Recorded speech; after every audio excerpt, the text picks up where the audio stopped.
प्राची संस्कृति IAS YouTube channel पर आप लोगों का बेहद स्वागत करती हूं। आज की वीडियो में हम प्रारंभिक परीक्षा से संबंधित करंट अफेयर पर चर्चा करेंगे, जिसके तहत हम 11 अप्रैल से लेकर 13 अप्रैल के करंट अफेयर पर डिस्कशन करेंगे। कमेंट सेक्शन में मुझे आप लोगों से एक सुझाव चाहिए। मेरी टीम ये विचार कर रही है कि जो करंट अफेयर हम आपको एक साथ देते हैं 3 दिन का बल्क में, ये हम आपको डेली बेसिस पे दें। जैसे अगर 15 अप्रैल का करंट अफेयर है तो उसकी वीडियो 15 अप्रैल को ही अपलोड हो जाए, यदि 16 का है तो 16 को ही अपलोड हो जाए। इससे 2 लाभ होंगे। एक तो हमारी वीडियो की लेंथ कम हो जाएगी, क्योंकि अभी हम 3 दिन का करंट अफेयर एक साथ पढ़ते हैं तो हमारी वीडियो लंबी हो जाती है। दूसरा क्या होता है कि थोड़ा सा ये डिले चलता है। तो आप मुझे कमेंट सेक्शन में एक बार बताइएगा कि अगर डेली बेसिस पे आपको ये वीडियोस प्रोवाइड कराई जाए तो आपके लिए कैसा रहेगा। और क्योंकि आप लोग व्यूज़ नहीं दे रहे हैं तो ये भी बताइएगा कि क्या ये सेगमेंट आपके लिए ज़रूरी भी है या आप किसी और सेगमेंट पे काम करवाना चाहते हैं। तो मैं इंतज़ार करूंगी, जिस भी तरीके के आपके फीडबैक होंगे उसी के अनुसार हम जो है काम करने के बारे में विचार करेंगे। तो चलिए शुरू करते हैं आज का वीडियो।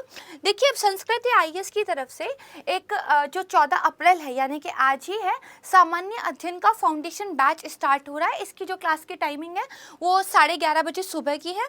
अगर इस बैच में आप एडमिशन लेना चाहते हैं, अगर आप 2023 के लिए तैयारी कर रहे हैं तो this is the very right time जब आप अपनी तैयारी एकदम शुरू कर सकते हैं, क्योंकि 1.5 साल की पढ़ाई ये परीक्षा बिल्कुल मांगती ही है। इतना ही आपको देखिए अपनी क्लासेस कवर करने में टाइम भी लगता है, उसके बाद सेल्फ स्टडी भी करनी पड़ती है। तो डिले मत कीजिए। अगर आप एडमिशन लेने के बारे में विचार कर रहे हैं तो एडमिशन ले लीजिए। आज ही से ये क्लास देखिए स्टार्ट हो रही है, तो आप अभी भी इसको ज्वाइन कर सकते हैं। इसके बारे में जानकारी लेने के लिए आप हमारे संस्कृति आईएएस के फ़ोन नंबर पर कॉन्टैक्ट कर सकते हैं या आप हमारी संस्कृति आईएएस की वेबसाइट को भी विजिट कर सकते हैं। चलिए शुरू करते हैं आज का वीडियो। हमारा जो सबसे पहला सेगमेंट होता है उसमें मैप्स के साथ न्यूज़ को पढ़ते हैं, जिसकी पहली न्यूज़ है कि जो सेबी है और मंगोलिया का जो वित्तीय नियामक आयोग है, इन्होंने एक समझौते पर देखिए साइन किए हैं। देखिए, क्योंकि दोनों ही संस्थाएं क्या है, एक वित्तीय नियामक आयोग है, यानी कि जो फाइनेंशियल मार्केट होती है उसको रेगुलेट करने वाली बॉडी है। तो कहीं ना कहीं इनके बीच में जो समझौता भी साइन हुआ होगा वो इसी संदर्भ में हुआ होगा। तो देखिए समझते हैं कि केंद्रीय मंत्रिमंडल ने जो भारतीय प्रतिभूति और विनिमय बोर्ड यानी कि सेबी और जो मंगोलिया का सेबी का काउंटर पार्ट है जिसका नाम है वित्तीय नियामक आयोग मंगोलिया एफआरसी, उनके बीच जो एक द्विपक्षीय समझौता ज्ञापन साइन हुआ था, इसको देखिए मंजूरी दे दी है। ये समझौता क्यों हुआ था? देखिए, प्रतिभूति कानूनों के प्रभावी परिवर्तन के लिए, यानी कि जो हमारी सिक्योरिटीज होती हैं उनके जो कानून है वो अच्छे तरीके से इम्प्लीमेंट हो सके, इसके लिए क्या है, सूचना साझाकरण इंफॉर्मेशन एक्सचेंज ढांचे को मजबूत करने में मदद मिलेगी जब ये समझौता हो जाएगा। अब दोनों कंट्रीज के जो ये नियामक है ये आपस में इंफॉर्मेशन को साझा कर पाएंगे।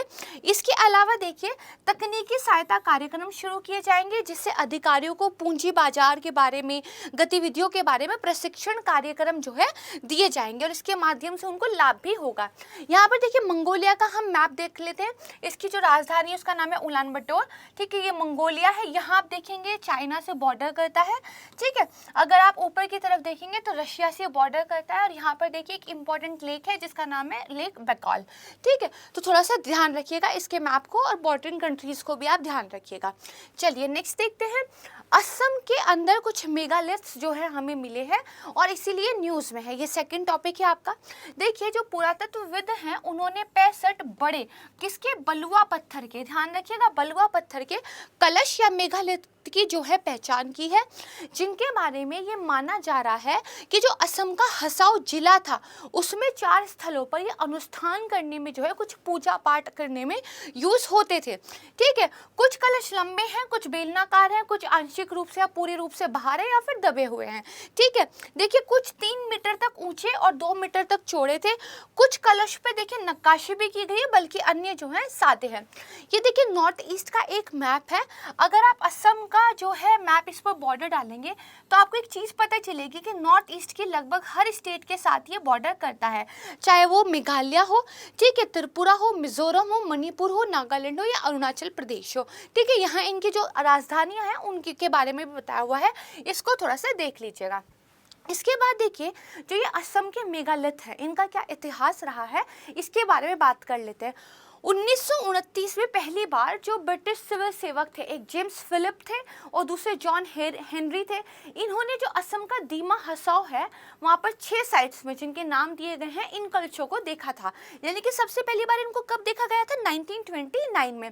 फिर 2016 में 2 और स्थलों की खोज की गई थी और 2020 में जो इतिहास और पुरातत्व विभाग है उसके द्वारा उत्तर पूर्व का जो पहाड़ी विश्वविद्यालय है शिलोंग में और मेघालय में 4 और स्थलों की खोज की गई थी। यानी कि न सिर्फ असम में बल्कि मेघालय में भी इस तरह के मेगालिथ्स की खोज जो है की गई है।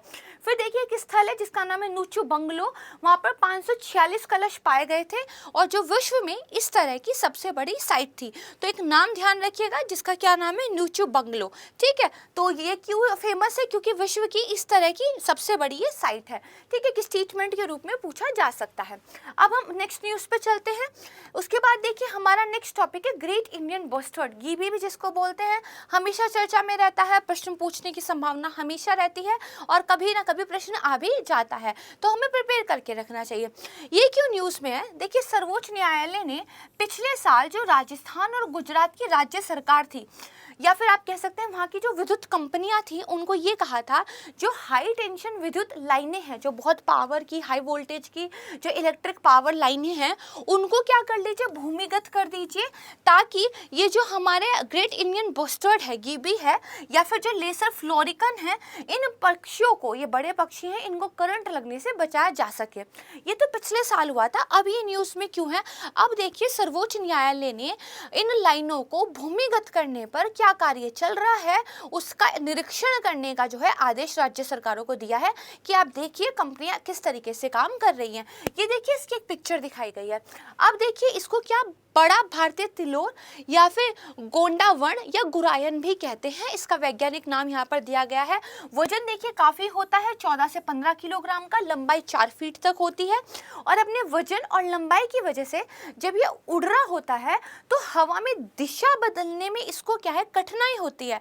तो अगर मान लीजिए हाई वोल्टेज तार है तो ये अपनी दिशा नहीं बदल पाता, जिसकी वजह से उनसे टकरा जाता है और उसके बाद इसकी मृत्यु हो जाती है। और ऑलरेडी इन पक्षियों की काफ़ी कम संख्या बची है, तो उनके संरक्षण के जो प्रयास है वो सरकार के द्वारा किए जा रहे हैं। अगर गीबी की बात करें तो राजस्थान का ये स्टेट बर्ड है, जो राजस्थान का जैसलमेर जिला है वहाँ के जो पवित्र उपवन है, ठीक है, और देगराय ओरण के जो पवित्र उपवन है उसके आसपास जो आवास है वो इनका बचा खुचा प्राकृतिक आवास अभी बचा हुआ है, यानी कि बहुत ज़्यादा इनका हैबिटेट नहीं रहा है। ठीक है, अगर और देखें तो 2018 में जो इनकी गणना हुई थी तो देश में टोटल 150 गीबी के जो है स्थल थे। इस 150 में से लगभग 22 जो हैं वो राजस्थान के जैसलमेर जिले में थे, बाकी कहाँ पर थे? गुजरात, महाराष्ट्र, कर्नाटक में थे। यानी कि बहुत बड़ी संख्या इनकी राजस्थान के भी एक ही जिले तक सिमटी हुई है।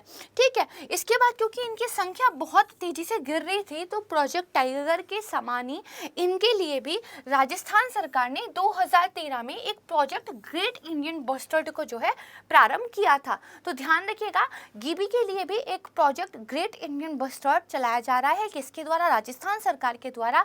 सन कौन सा है? 2013 है। अगर संरक्षण की बात करें तो IUCN में ये क्रिटिकली एंडेंजर्ड अति संकटग्रस्त आते हैं, साइट की परिशिष्ट वन में आते हैं और वन्य जीव संरक्षण अधिनियम 1972 की अनुसूची वन में ये शामिल है। अब चलते हैं नेक्स्ट टॉपिक की तरफ जो हमारा साइंस एंड टेक्नोलॉजी से है। देखिए सॉलिड फ्यूल डेक्टेटेड रैमजेट ये न्यूज़ में है, जिसको क्या बोलते हैं? आपका SFDR। ठीक है, अब ये जो SFDR है ये भारत और रूस के सहयोग से विकसित एक जो मिसाइल प्रणोदक तकनीक है, यानी कि मिसाइल को जो एक थ्रस्ट मिलती है उसको जो प्रपोल्शन करने का काम करता है, उस प्रपोल्शन के लिए ये टेक्नोलॉजी जो है यूज़ हो रही है। इस टेक्नोलॉजी में क्या होता है? देखिए नाम में ही आ रहा है रैमजेट, तो इसमें क्या है? रैमजेट इंजन जो है उस सिद्धांत की अवधारणा पर यह काम करता है। दरअसल हवाई खतरों को बेहद आसानी से रोकने में, सुपरसोनिक गति से रोकने में ये जो है सक्षम बनाता है। ठीक है, हम इस इमेज पर बाद में आएंगे, पहले चीज़ों को थोड़ा समझते हैं। देखिए ये प्रणाली क्या है, रैमजेट इंजन का प्रयोग करती है और रैमजेट का फायदा ये है कि ये ऑक्सीजन जो है वातावरण से जो वायु है उससे लेते हैं और ईंधन के रूप में यूज़ करते हैं। इससे 2-3 फायदे होते हैं। पहली बात तो क्या है, इंजन में क्योंकि अब आपको जो ऑक्सीडाइजेशन करना पड़ता था उसको पहले से ही फिल करने की ज़रूरत नहीं है, क्योंकि वो बाद में क्या है, वो वातावरण से ऑक्सीजन ले लेगा। तो इसकी वजह से अब आपका जो फ्यूल टैंक है उसमें ज़्यादा स्पेस बच गया है, तो आप फ्यूल ज़्यादा भर सकते हैं। दूसरा क्या है, आपका जो इंजन है, आपका जो रॉकेट है वो थोड़ा हल्का बनता है, क्योंकि आप चीज़ों को पहले से ही भर के नहीं बेच रहे हैं, बाद में आप वातावरण से उसको ले लेंगे। तो इसकी वजह से ये लंबी दूरी तक, एक लंबी रेंज जो है कवर करने में सक्षम होता है। तो जब भी रैमजेट इंजन वर्ड आए, आपको सिर्फ इतना ध्यान रखना है, बहुत टेक्निकल में मत जाइए, कि वातावरण से ऑक्सीजन लेकर उसका ही यूज जो है कंबक्शन के लिए करते हैं। ठीक है, तो यहाँ पर यही देखिए लिखा हुआ है कि उड़ान के दौरान ये जो ठोस प्रणोदक इंजन होते हैं, इसमें जो रैमजेट होता है ये वातावरण से ऑक्सीजन का जो है उपयोग करता है। विकास किसके द्वारा किया गया है, रक्षा अनुसंधान और विकास प्रयोगशाला हैदराबाद द्वारा, और साथ में DRDO की अन्य प्रयोगशालाएं थी, अनुसंधान केंद्र इमारत हैदराबाद और उच्च ऊर्जा सामग्री अनुसंधान प्रयोगशाला पुणे, इनके सहयोग से इसको देखिए विकसित किया गया है। हाल ही में अगर बात की जाए तो उड़ीसा का जो चांदीपुर था, वहाँ की जो एकीकृत प्रशिक्षण रेंज है, वहाँ पर solid fuel detected ramjet booster का जो है सफलतापूर्वक परीक्षण किया गया है, इसीलिए न्यूज़ में है। देखिए रैमजेट, इसको एयर ब्रीथिंग जेट इंजन का भी एक रूप कहते हैं, जो बिना किसी घूर्णन कंप्रेसर के, बिना ज़्यादा टेक्निकलिटीज में जाए, हवा को क्या कर देता है, संपीड़ित कर देता है, कंप्रेस कर देता है। और ऐसा ये कब करता है, जब इंजन जो है फॉरवर्ड मोशन में जा रहा हो। अब ये देखिए बड़ी मुश्किल सी जो चीज़ है इसको हम समझते हैं। देखिए ये आपका मान लीजिए एक ढांचा है, ये जो फॉरवर्ड मोशन करता है, तो अब ये जो इनलेट है ना, इनलेट के द्वारा जो हवा है वो अंदर चली जाती है। तो हवा के लिए देखिए जो जाने का रास्ता है वो काफ़ी चौड़ा है, लेकिन जब हवा अंदर जा रही है तो देखिए यहाँ पर छोटा सा स्पेस बचा जाने के लिए और यहाँ पर छोटा सा स्पेस बचा, यानी कि जो आपकी हवा थी वो क्या हो गई, कंप्रेस्ड हो गई, संपीड़ित हो गई। अब यही हवा जब संपीड़ित होकर जाती है तो इसकी जो ऑक्सीजन होती है उसका यूज ये क्या कर लेता है, कंबक्शन चैम्बर, तो कंबक्शन के लिए यूज कर लेता है। यहाँ पे देखिए फिर फ्लेम होल्डर लगा हुआ है, फ्यूल इंजेक्शन लगा हुआ है, फ्यूल जाता है, एयर जाती है, एयर की वजह से ऑक्सीजन जाती है, ऑक्सीडाइजेशन मिल जाता है, तो कंबक्शन हो जाता है, और फिर ये देखिए बाद में बाहर निकल जाती है, एग्जॉस्ट है। तो ये जो पूरी की पूरी प्रक्रिया होती है वातावरण से ऑक्सीजन लेने की, और जब इंजन हमारा जो रॉकेट है वो आगे बढ़ रहा है, फॉरवर्ड मोशन में बढ़ रहा है और हवा उसके अंदर जा रही है, तो ये सारा का सारा जो मैंने आपको बताया ये रैमजेट जो है करता है। बस ये 2-4 कीवर्ड है, इनको थोड़ा सा ध्यान रखिएगा, पिक्चर को ध्यान रखेंगे तो समझ में आ जाएगा। अब नेक्स्ट टॉपिक है हमारा PLI योजना। मैंने आपको कई बार बताया ये इंपॉर्टेंट है। तो देखिए PLI योजना देश में तेजी से बढ़ेगा इन्वेस्टमेंट और भारत को एक पसंदीदा निवेश गंतव्य बनाने में मदद मिलेगी, ये न्यूज़ दी गई थी। देखिए दरअसल सभी क्षेत्रों में PLI योजनाओं की कैसी प्रगति चल रही है, इसकी निगरानी के लिए नीति आयोग ने एक डेटाबेस बनाने की बात की है, और ये डेटाबेस किसके द्वारा, किसके साथ मिलकर बना रहा है, वो IFCI लिमिटेड या सिडबी के साथ जो है तैयार करने की योजना नीति आयोग की है।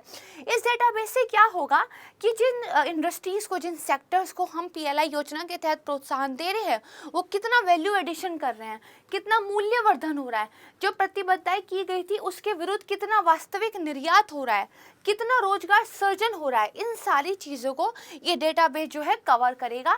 साथ ही राज्य स्तर पर बाधाओं को दूर करने के लिए भी एक डैशबोर्ड जो है बनाया जा रहा है, यानी कि जो एक योजना है वो किस प्रकार से काम कर रही है इसको ट्रैक करने के लिए डैशबोर्ड नीति आयोग के द्वारा बनाया जा रहा है। अब बात करते हैं इस योजना के बारे में।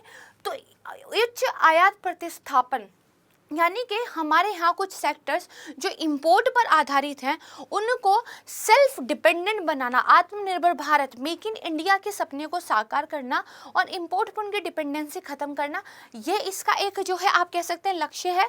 साथ ही रोजगार सृजन करना, और इन दोनों के साथ मिलके जो घरेलू विनिर्माण क्षमता है, यानी कि जो हमारी डोमेस्टिक मैन्युफैक्चरिंग कैपेबिलिटी है, इसको बढ़ाने के लिए PLI योजना लाई गई थी। इसमें होता क्या है, कोई इंडस्ट्री कितना प्रोडक्शन कर रही है, उस प्रोडक्शन के बेस पर सरकार जो है उसको प्रोत्साहन देती है।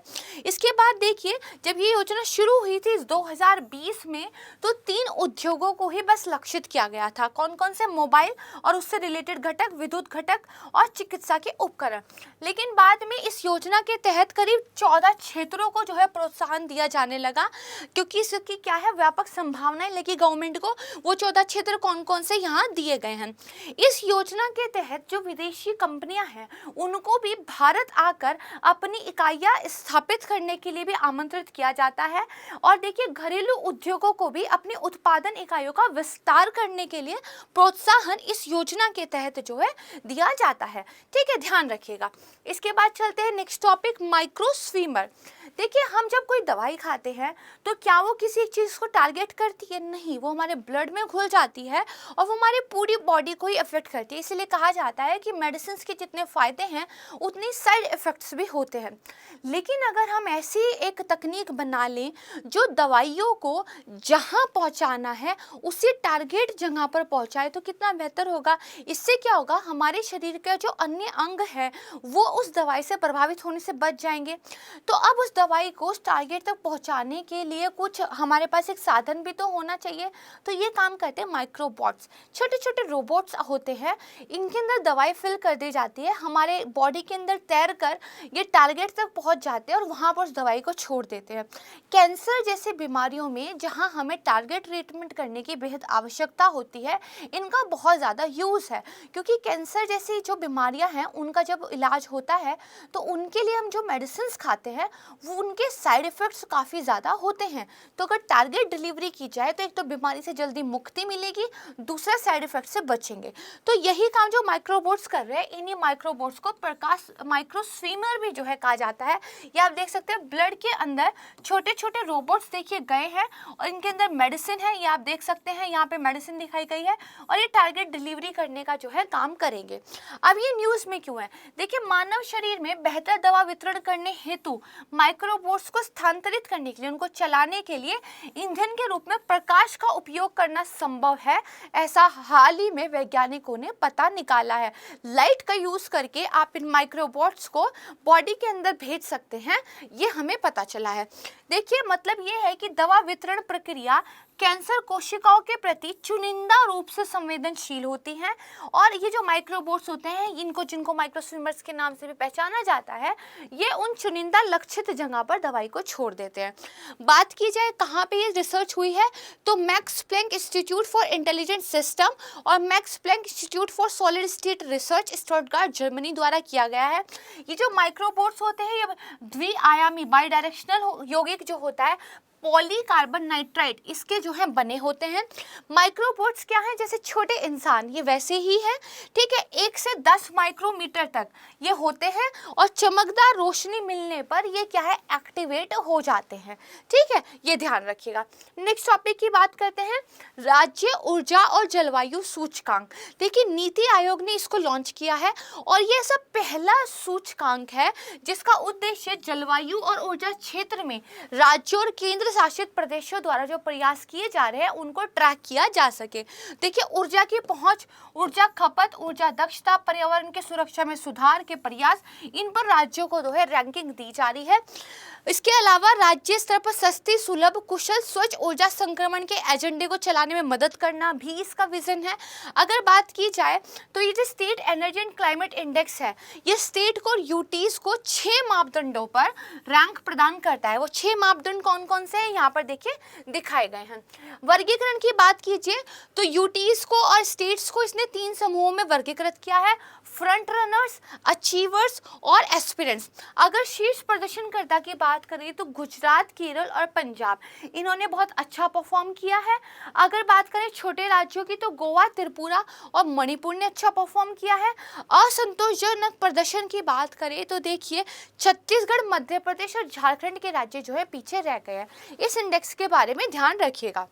नेक्स्ट टॉपिक की तरफ चलते हैं, GSLV F10। ये देखिए न्यूज़ में है, क्यों? 2021 में देखिए GSLV F10, जिसको पृथ्वी अवलोकन उपग्रह EOS-03 मिशन जो है वो फेल हो गया था। उसकी जांच के लिए कुछ इस तरह पैनल की स्थापना की गई थी। तो उस पैनल ने क्या कहा है कि जो हमारा क्रायोजेनिक अपर स्टेज है उसको और ज़्यादा अधिक मजबूत बनाने की ज़रूरत है, ऐसी उन्होंने सिफारिशें की है, इसीलिए न्यूज़ में है। तो अब देखिए GSLV क्या होता है इसके बारे में जान लेते। फुल फॉर्म क्या है? जियोसिंक्रोनस सैटेलाइट लॉन्च व्हीकल, यानी कि सैटेलाइट्स को स्पेस में ले जाने का जो काम करता है, वो जो व्हीकल है, वो जो गाड़ी है, उसको देखिए GSLV कहते हैं। ये काम PSLV भी करता है क्योंकि वो भी एक लॉन्च व्हीकल है, लेकिन वो पोलर सैटेलाइट लॉन्च व्हीकल है। ये जियोसिंक्रोनस, यानी कि जिन सैटेलाइट को जियोसिंक्रोनस ऑर्बिट में छोड़ना चाहते हैं उनको GSLV के द्वारा भेजा जाता है। ठीक है, क्या है ये? एक अंतरिक्ष प्रक्षेपण यान है, इसरो के द्वारा डिजाइन और विकास किया गया है। ठीक है, और ये उपग्रहों को और बाकी वस्तुओं को जियोसिंक्रोनस ट्रांसफर ऑर्बिट में जो है लॉन्च करता है। ठीक है, इसके अलावा देखिए जो भू समकालिक कक्षाएं होती हैं, जियोसिंक्रोनस का मतलब क्या है? जियो मतलब पृथ्वी, सिंक्रोनस मतलब उसके साथ एकदम सिंक्रोनस हो गया है। तो देखिए जब किसी उपग्रह को जियोसिंक्रोनस ऑर्बिट में हम स्टैब्लिश कर देते हैं तो वो आकाश में एक ही स्थिति में स्थायी रूप से स्थिर प्रतीत होता है, क्योंकि जैसे जैसे पृथ्वी मूवमेंट कर रही है वो भी वैसे वैसे ही मूवमेंट कर रहा है, तो वो हमें एक स्थान पे क्या है फिक्स दिखाई देता है। तो क्या लिखा है? आकाश में एक ही स्थिति में स्थायी रूप से स्थिर प्रतीत होता है। देखिए GSLV जो होता है PSLV की तुलना में ज़्यादा भारी पेलोड ले जा सकता है, यानी कि अगर आपको कुछ भारी चीज़ों को स्पेस में भेजना है तो आप PSLV की बजाय GSLV के द्वारा भेजेंगे। ठीक है, तो ये GSLV क्या होता है, PSLV क्या होता है, जियोसिंक्रोनस ऑर्बिट क्या होता है, जियो स्टेशनरी ऑर्बिट क्या होता है, और जो आपके पोलर ऑर्बिट्स हैं वो सब क्या होते हैं, तो इनको थोड़ा सा पढ़ लीजिएगा। साइंस में ये बेसिक्स है, स्टैटिक है, पूछा जाता है। अब बात करते हैं क्रायोजेनिक अपर स्टेज की, क्योंकि सिफारिशें तो इसी को लेकर आई हैं। तो देखिए क्रायोजेनिक इंजन क्या होता है? शून्य से बहुत नीचे तापमान पर, जिसको क्रायोजेनिक तापमान कहते हैं, काम करता है। -238 डिग्री फ़ारेनहाइट ये होता है कम से कम। और इस तापमान पर जो क्रायोजेनिक इंजन का ईंधन है, जो कि हमारा ऑक्सीजन और हाइड्रोजन है, वो लिक्विड अवस्था में बन जाती है। यानी कि इतना कम तापमान होता है कि जो ऑक्सीजन है, हाइड्रोजन है, वो तरल रूप में परिवर्तित हो जाती है।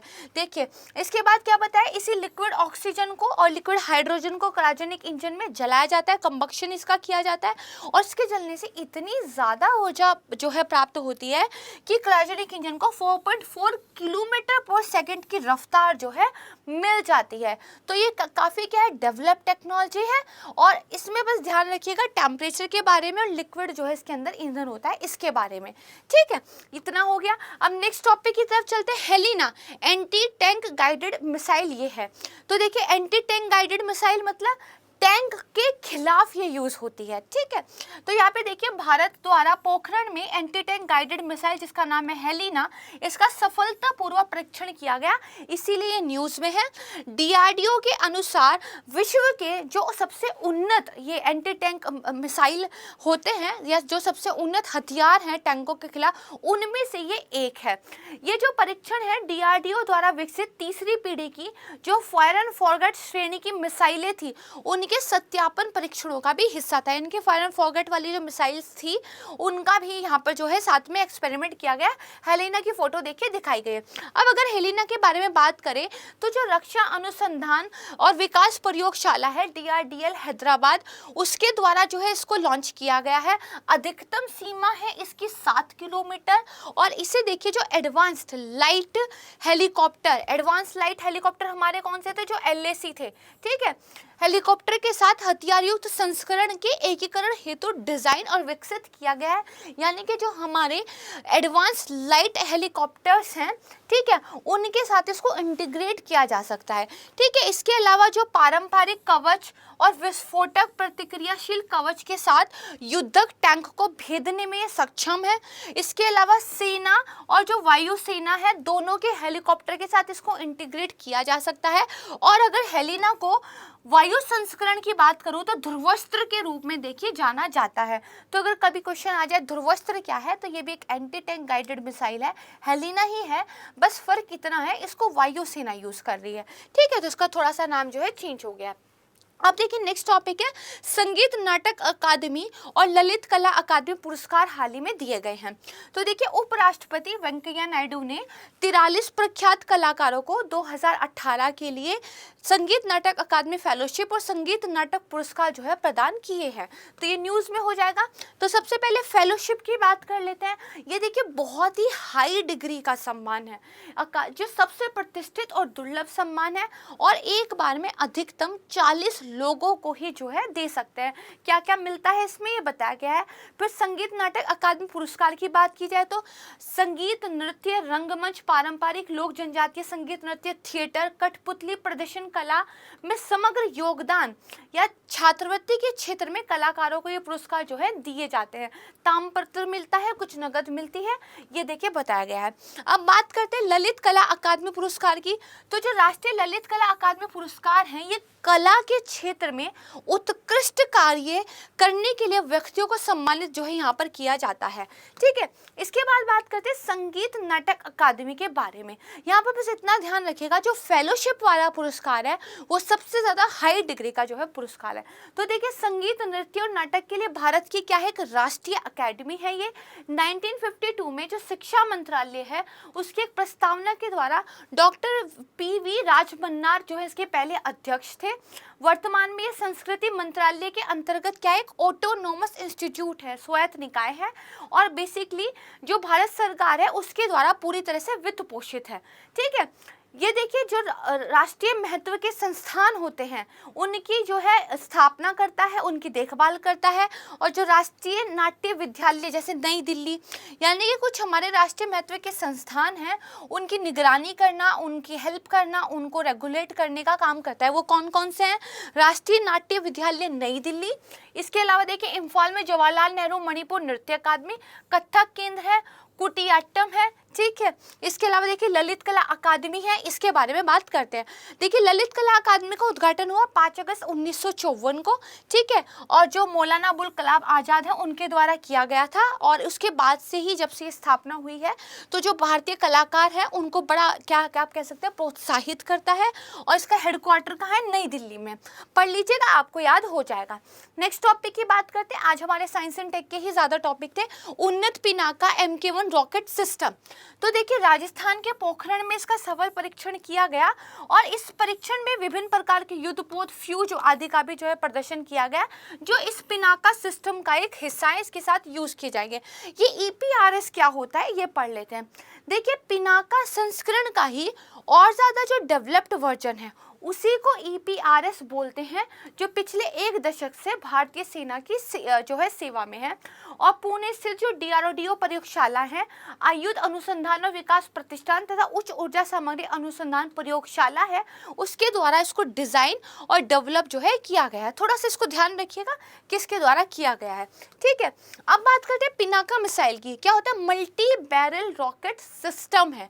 ठीक है, जिसका नाम भगवान शिव के धनुष पर जो है रखा गया है पिनाका, और मैंने बता दिया किसके द्वारा विकसित किया गया है। देखिए DRDO ने इसको 1980 के दशक के अंत में ही इसको निर्माण शुरू कर दिया था और रूस का जो multi barrel rocket launcher system है उसके विकल्प के रूप में, उसके ऑल्टरनेट के रूप में जो है इसको डेवलप किया गया था। 1990 में इसका जो है कारगिल युद्ध के दौरान पहली बार इस्तेमाल किया गया था और देखिए 2000 के दशक के सिस्टम जो है कई रेजिमेंट्स में ये यूज़ हुआ है।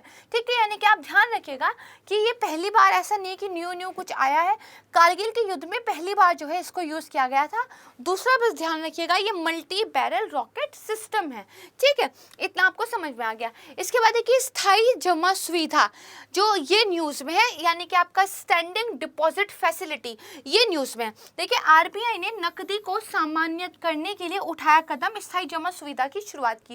देखिए होता क्या है, जब बैंकों के पास एक बहुत सारी नकदी इकट्ठा हो जाती है, उनके पास ज़्यादा पैसा हो जाता है, तो वो उस पैसे को अपने पास रखकर तो क्या करेंगे, कोई फ़ायदा नहीं दे रहा है, वो उसको कहीं जमा कर देना चाहते हैं ताकि वो इंटरेस्ट कमा सके। तो वो करते क्या थे, RBI के पास उस पैसे को रख लेते थे और बदले में RBI क्या है उनको कुछ कोलेट्रल, कुछ संपार्श्विक देता था और उनको इंटरेस्ट मिलता था। लेकिन इस प्रणाली में आरबीआई के पास कुछ गवर्नमेंट सिक्योरिटीज होना जरूरी था जिनको वो कोलेटरल के रूप में रख सके। तो आरबीआई ने एक नई स्कीम शुरू की जिसमें उसने कहा कि बैंकों के पास जो सरप्लस लिक्विडिटी होगी वो हम अपने पास पार्क कर लेंगे, लेकिन बदले में हम उनको कोई कोलेटरल नहीं देंगे। और इसी सुविधा को जो है स्थायी जमा सुविधा के नाम से जाना जाता है, और रेपो रेट से थोड़ा सा कम जो है इंटरेस्ट आरबीआई के द्वारा बैंकों को इसमें पे किया जाता है। इसमें कीवर्ड ध्यान यही है कि कोलेट्रल इसमें नहीं रखा जाता, सरकारी प्रतिभूतियों की जरूरत नहीं पड़ती। तो ये देखिए कि जो बैंक प्रणाली के अंदर 8.5 लाख करोड़ रुपए की अतिरिक्त नकदी है उसको वापस लेने के लिए इस एसटीएफ को लागू किया गया है। और देखिए इसका दायरा कम करके क्या कर दिया गया, 0.50% किए जाने की घोषणा की है। यहाँ पे देखिए इसकी जो शुरुआत की गई थी, जो आरबीआई अधिनियम था उसमें 2018 में संशोधन के माध्यम से की गई थी, और ये बैंकों के पास जो अतिरिक्त नकदी होती है उसको लेने का एक माध्यम है। बदले में कोई भी सरकारी प्रतिभूति आरबीआई को बैंकों को देने की जरूरत नहीं पड़ेगी, यानी कि ये एक ऐसी तरलता खिड़की है, एक लिक्विडिटी विंडो है जो अतिरिक्त तरलता को पार्क करने का जो है विकल्प देगा। ध्यान रख लीजिएगा। देखिए रेपो रेट अगर हमारा 4% है तो ये से 25 बेस पॉइंट कम होगा, यानी कि 3.75% जो है ये होगा। ध्यान रखिएगा, इंपॉर्टेंट है। इसके बाद देखिए शॉर्ट न्यूज देख लेते हैं। सबसे पहला तो है पवित्र उपवन, सेक्रेड ग्रूव्स किसको कहते हैं। देखिए कुछ ऐसे पैचेस होते हैं जंगलों के जिनका बहुत ही सांस्कृतिक या फिर आप कह सकते हैं कि धार्मिक महत्व होता है कुछ समुदायों के लिए। कुछ समुदाय उनको प्रोटेक्ट करते हैं, उनकी पूजा करते हैं। तो इसी जंगलों के पैच को, इसी वाले एरिया को सेक्रेड ग्रूव्स के नाम से जो है जाना जाता है। पर्यावरणीय एक संकल्पना है, और क्योंकि समुदाय इनको प्रोटेक्ट करते हैं तो पर्यावरण में इसका एक महत्व भी है, क्योंकि इस प्रथाओं की वजह से जो है कुछ जंगल जो है अनडिस्टर्ब रह जाते हैं, उनको काटा नहीं जाता है। जैसे देखिए धार्मिक या सांस्कृतिक आधार पर प्राचीन काल से इनका संरक्षण किया जाता है। उत्तर पूर्व हिमालय, पश्चिमी घाट, पूर्वी घाट, तटीय क्षेत्रों, केंद्रीय पठारों, पश्चिमी भागों में पाए जाते हैं। ठीक है, जैव विविधता में समृद्ध क्षेत्र होते हैं, कई प्रजातियों के आवास स्थल भी होते हैं।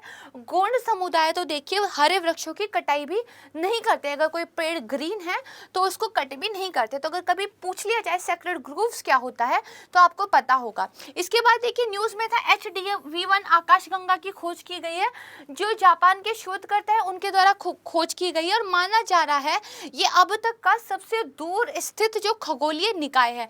इसकी जो चमक है वो वैज्ञानिक समझ नहीं पा रहे हैं किस वजह से है। माना जा रहा है कि इसके केंद्र में एक विशाल ब्लैक होल हो सकता है।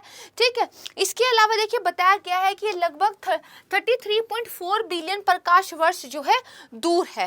ठीक है, बस इतना ध्यान रखिएगा कि HD-1 क्या है, एक आकाशगंगा है। इसके बाद देखिए सेंट बिलियनियर क्लब, ये क्या है। दरअसल जो अडानी है इनकी जो कुल संपत्ति है वो 100 अरब डॉलर तक पहुंच गई है। तो अगर कोई उद्योगपति इतनी संपत्ति प्राप्त कर लेता है तो वो एक क्लब में पहुंच जाता है जिसका नाम ही रखा गया है सेंट बिलियनियर क्लब। ठीक है, तो देखिए बस कब आपको इतना पता हो कि ये क्लब क्या है, इस कीवर्ड का मतलब क्या है, इतना ही काफ़ी है। इसके बाद देखिए सीमा दर्शन योजना। दरअसल गुजरात का जो बनासकांठा जिला है वहाँ पर भारत पाक सीमा पर स्थित जो नदा बेट है वहाँ पे सीमा दर्शन नाम की परियोजना का उद्घाटन अमित शाह जी ने किया है। दरअसल ये लोगों को एक ऐसा अवसर देता है कि आप जाकर देख सकते हैं कि बॉर्डर पर सेना का जीवन कैसा होता है। ठीक है, यानी कि जो BSF है, बॉर्डर सिक्योरिटी फोर्सेज हैं, उनके जीवन और कार्य की कल्पना आप कर सकते हैं। तो ये ध्यान रखिएगा सीमा दर्शन परियोजना ये क्या है। इसके अलावा देखिए अभी 13 अप्रैल थी तो जलियांवाला बाग हत्याकांड जो था ये चर्चा में था। तो अपनी स्टैटिक की बुक में आप हिस्ट्री वाली में जाइएगा और जलियांवाला बाग के बारे में बहुत डिटेल में पढ़ाई कीजिएगा, क्योंकि ये न्यूज़ में था, मैंने कवर नहीं किया है क्योंकि स्टैटिक का पोर्शन है, आपको वहाँ से पढ़ना चाहिए। तो ये था आज के लिए, मुझे उम्मीद है वीडियो आपको पसंद आई होगी, और मैंने आपसे जो एक सुझाव मांगा है उसको कमेंट सेक्शन में ज़रूर दीजिएगा। और बाकी बहुत अच्छे से पढ़ाई करते रहिए, आप और हम इसी तरह साथ मिलकर चलते रहेंगे और आने वाले सभी पेपर्स की तैयारी इसी तरह साथ मिलकर करते रहेंगे। धन्यवाद।